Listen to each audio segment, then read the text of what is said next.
playing from Bhavya Bharat.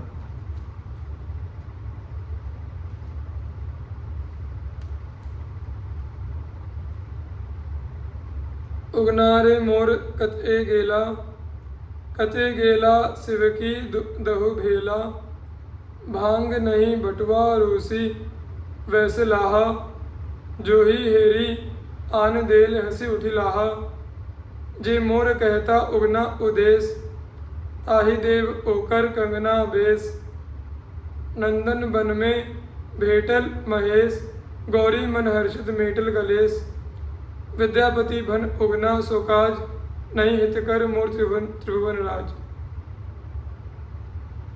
यह कहना सरल नहीं है कि विद्यापति शैव थे या वैष्णव, पर उनकी सरस पदावली से उनकी श्री कृष्ण और श्री राधा के प्रति भक्ति और दृढ़ आस्था प्रकट होती है।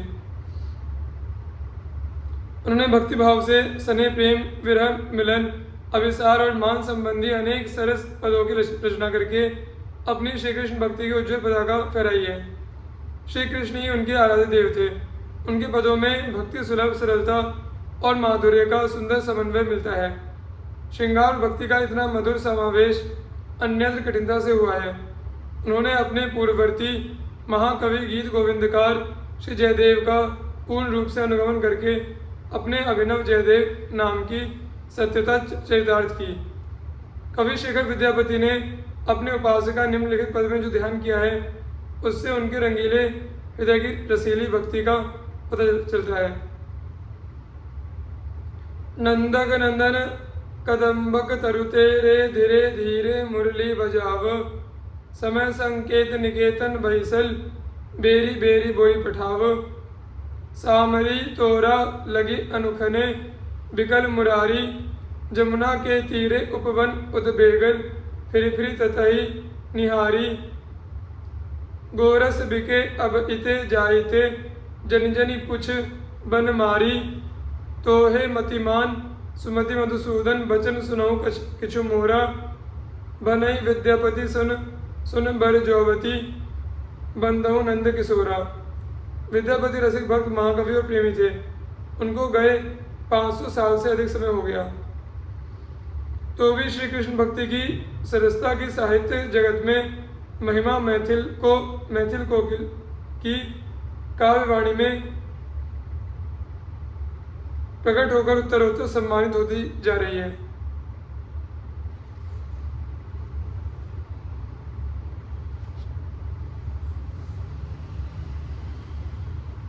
श्री ब्रह्मदास जी श्री राधा कृष्ण युगल सरकार के अनन्य भक्त थे। आप अपनी कविता में सदैव श्री कृष्ण लीला का ही गान करते थे। जन समाज में आपकी कविता का बड़ा आदर था।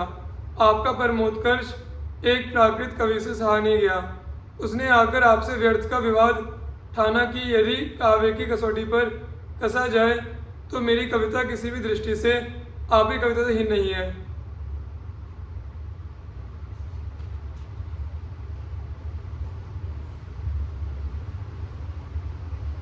यदि कोई त्रुटि मेरी कविता में हो तो आप ही बतलाएं। श्री ब्रह्मदास जी ने कहा, काव्य की दृष्टि से कविता मेरी श्रेष्ठ है, आपकी यह तो मैं नहीं कह सकता, परंतु इतना मैं निश्चय पूर्वक कहता हूँ कि मेरी कविता का वर्ण विषय आपकी कविता से अनंत गुना श्रेष्ठ है, क्योंकि मैंने अपनी कविता में सच्चिदानंद घन भगवान श्री कृष्ण की शाश्वत लीलाओं का गान किया है, और तुम्हारी कविता में मरण धर्मा क्षण भंगुर संसारी लोगों का यश गाया गया है। शाश्वत पुरुष के गुणगान से मेरी कविता भी शाश्वत है, और नाशवान लोगों के गुणगान से तुम्हारी कविता भी नाशवान है। यदि तुम्हें इस बात का विश्वास ना हो तो परीक्षा करके देख लो। तुम और हम दोनों अपनी अपनी रचनाएं कागज पर लिखकर अग्नि में डाल दें। जिसकी रचना शाश्वत होगी वह नहीं जलेगी, जिसकी नाशवान होगी वह भस्मसात हो जाएगी। प्राकृत कवि आपके इस कथन पर सहमत हो गया। उसे विश्वास था कि अग्नि में डालने पर तो मेरी भी कविता जल जाएगी और इनकी भी। भला कहीं अग्नि में कागज बिना जले रह सकता है? फिर तो दोनों एक से माने जाएंगे।